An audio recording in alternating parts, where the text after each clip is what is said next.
विद्यार्थियों, मैं ज्योति नागपाल एक बार फिर से आपका अपनी कक्षा में हार्दिक स्वागत करती हूँ। मेरी पिछली 2 वीडियोस को जो आपने अपना प्यार दिया, सहयोग दिया, उसके लिए आपका बहुत बहुत धन्यवाद। और आज हम अपना पहला टॉपिक स्टार्ट करने जा रहे हैं, जो कि है शब्द रचना। तो चलिए चलते हैं कक्षा की ओर। विद्यार्थियों, आज का हमारा प्रथम प्रकरण है, टॉपिक है शब्द रचना। और आज हम पढ़ेंगे उत्पत्ति के आधार पर शब्दों के भेद या प्रकार। आपने ये टॉपिक, ये प्रकरण अपने सिलेबस में भी देखा होगा।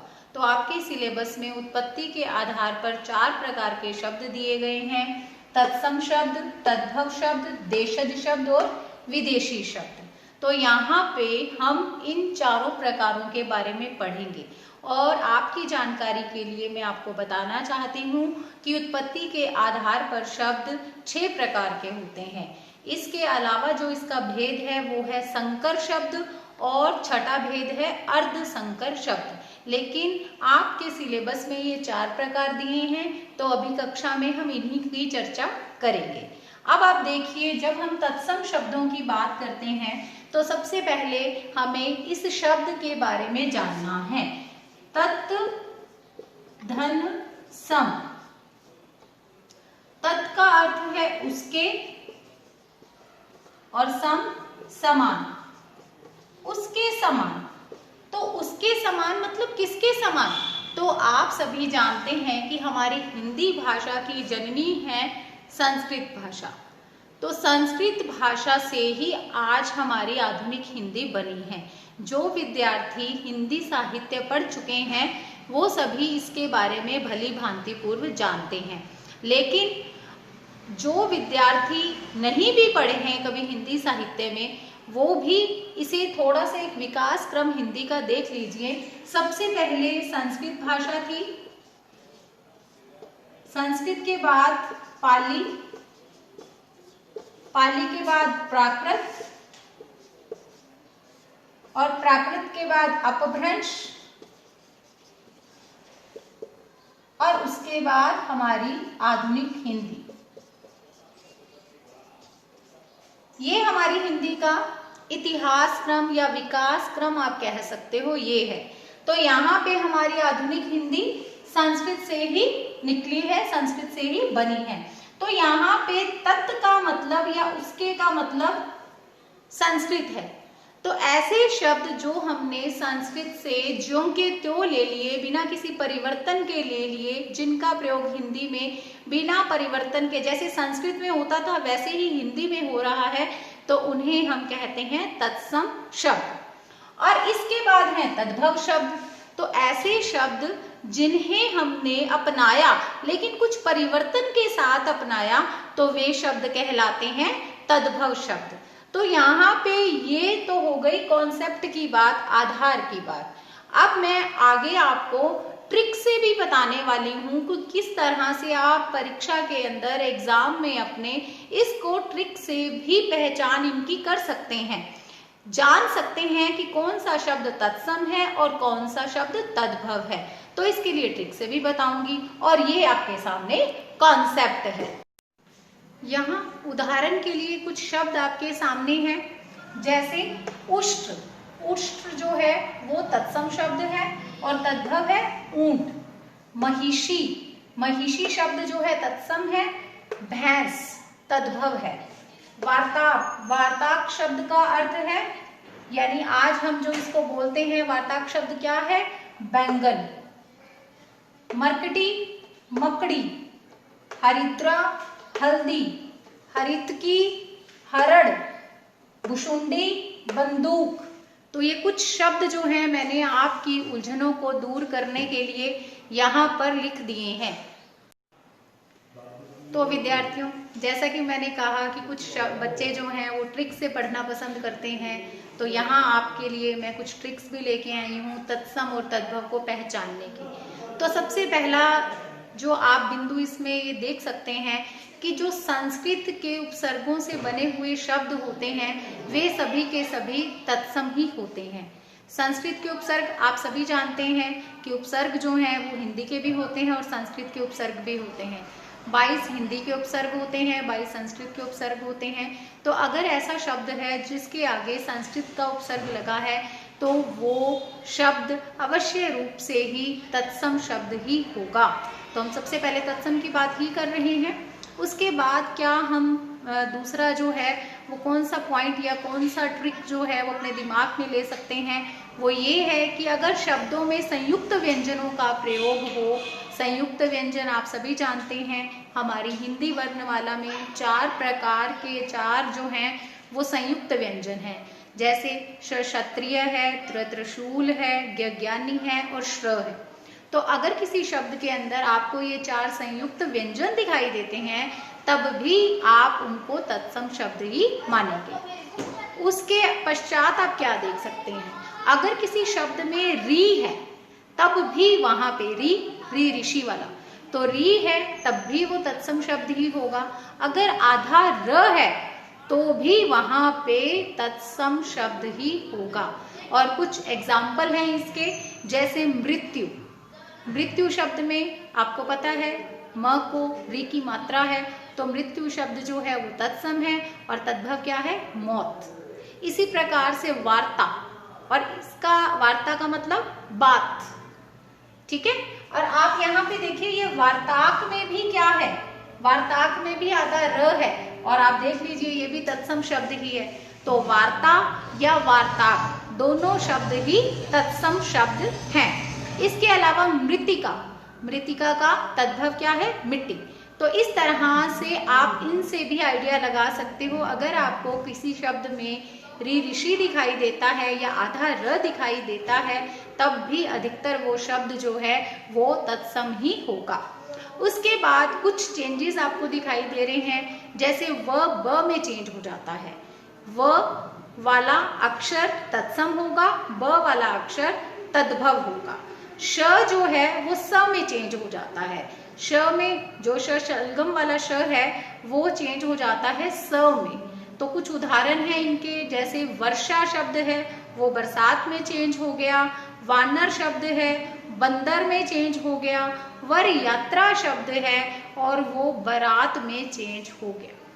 फिर इसके अलावा श वाला देखते हैं, श्वसुर और क्या बन गया, ससुर। शुंड, सूंड, श्यामल, सांवला।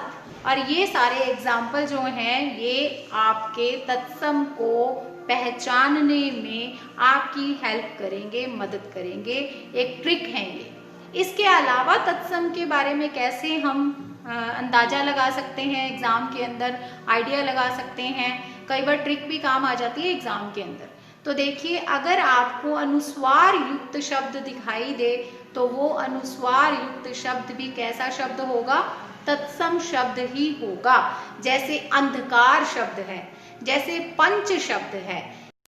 अब हम बात करते हैं कि तद्भव शब्दों की पहचान कैसे की जा सकती है। तो तद्भव शब्द वे होंगे जिनमें वो शब्द जो है वो बना होगा हिंदी के उपसर्गों से। जैसे कि पहले मैंने आपको बताया कि अगर कोई शब्द संस्कृत के उपसर्गों से बना है तो इसका मतलब वो है तत्सम।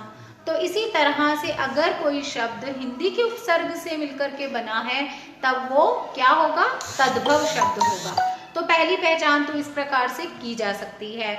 उसके अलावा दूसरी चीज कि हम अगर गिनती को लिखते हैं शब्दों में तो केवल एक को छोड़ करके बाकी सारे के सारे शब्द जो हैं वो कहलाएंगे तद्भव।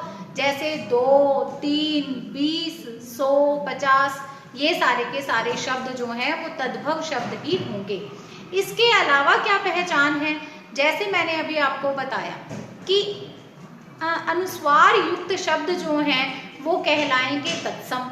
तो अब चंद्र बिंदु वाले शब्द जो हैं जो कि कहलाता है अर्ध अनुस्वार, तो अर्ध अनुस्वार चंद्र बिंदु वाले शब्द जो हैं वो कहलाते हैं तद्भव शब्द। ठीक है, जैसे दांत है, आंख है, अंधेरा है, 5 है, ये शब्द। और नीचे देखिए यहाँ पे लिखा है एग्जाम्पल के लिए आपको अच्छे से समझाने के लिए, अंधकार शब्द अनुस्वार युक्त है तो वो शब्द क्या है, तत्सम शब्द। अंधेरा शब्द में चंद्र बिंदु आपको दिखाई दे रहा है तो वो क्या है? तद्भव शब्द। पंच शब्द जो है अनुस्वार युक्त है और वो क्या है? वो क्या है? तत्सम शब्द। और 5 शब्द जो है वो है तद्भव शब्द।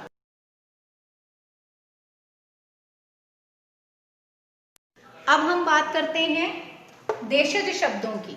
देशज शब्द देसी शब्द। देसी शब्द अर्थात जो क्षेत्रीय भाषाओं से आ गए हैं, जो बोलियों के शब्द हैं, जो मन गढ़ंत शब्द हैं, यानी मन से ही बना लिए गए, जिनकी उत्पत्ति के स्रोत अज्ञात हैं, वे सब शब्द क्या कहलाते हैं? वे कहलाते हैं देशज शब्द। कुछ उदाहरण है इनसे, इन्हें समझने की कोशिश करते हैं। जैसे देखिए यहाँ मैंने लिखा है लड़का शब्द, लोटा शब्द, म्याऊं म्याऊं। अब आप इसको इससे रेलेवेंट कीजिए, इसके साथ जोड़िए, संबंधित कीजिए इसे। आप देखिए बिल्ली बोलती है, जब भी आवाज करती है तो मुझे तो कभी नहीं लगा कि वो पूरी तरह से म्याऊं म्याऊं ही बोलती है। हम अंदाजा लगा रहे हैं, हमने अपने मन से ही गढ़ लिया है। इस तरह से ये शब्द क्या है? ये देशज शब्द है। इसी तरह से खटखट, गेट पे जब हम नॉक करते हैं, दरवाजे को खटखटाते हैं तो कहते हैं खटखटाते हैं। क्या एग्जैक्ट खटखट की ही आवाज आती है? नहीं, आपने उसे अंदाजे से ही उस शब्द को अपना लिया कि गेट को हम जो है जब नॉक करते हैं तो खटखटाने की आवाज आती है, खटखट की आवाज आती है। तो ये भी क्या है? ये मन गढ़ंत शब्द है, देशज शब्द है। इसके अलावा है चहचहाना। तो ये चहचहाना, गिड़गिड़ाना, ये शब्द भी क्या है? ये देशज शब्द ही है। अब हम बात करने जा रहे हैं विदेशी शब्दों के बारे में। विदेशी शब्द अर्थात वे शब्द जो हमारी भाषा के नहीं है, हमने किसी अन्य भाषा से उसे लिया है। यानी वे शब्द जो हमारी भाषा में किसी अन्य भाषा से आए हैं, वे सब शब्द कहलाते हैं विदेशी शब्द। अब इसमें देखिए अंग्रेजी के शब्द, उदाहरण के लिए कुछ मैंने यहाँ पे शब्द लिखे हैं। Office, school, college, uniform, pen, cricket, tyre, scooter, ये हम शब्द रोजमर्रा के जीवन में यूज करते हैं, उपयोग करते हैं इनका। और ये शब्द क्या हैं? ये सारे के सारे शब्द अंग्रेजी शब्द हैं। जैसे अभी मैंने आपको जो है कहा कि हम रोजमर्रा के जीवन में इनका यूज करते हैं, तो यूज क्या है? अंग्रेजी का ही एक शब्द है। तो इस तरह से इन अंग्रेजी के शब्दों को हम अपनी भाषा में, हिंदी में यूज करते हैं। देखिए अरबी शब्द, अरबी में अक्ल, अदालत, आदमी, इज्जत, इनाम, कानून, तारीख, दफ्तर, ये सारे शब्द कैसे शब्द हैं? अरबी शब्द। उसके बाद मैंने लिखे हैं फारसी शब्द, अखबार, आसमान, आमदनी, गुब्बारा, कुश्ती, गुलाब, जलेबी, खून, ये सारे हैं फारसी शब्द। इन शब्दों के अलावा भी आपको और शब्द भी पढ़ने हैं, उनको भी याद करना है।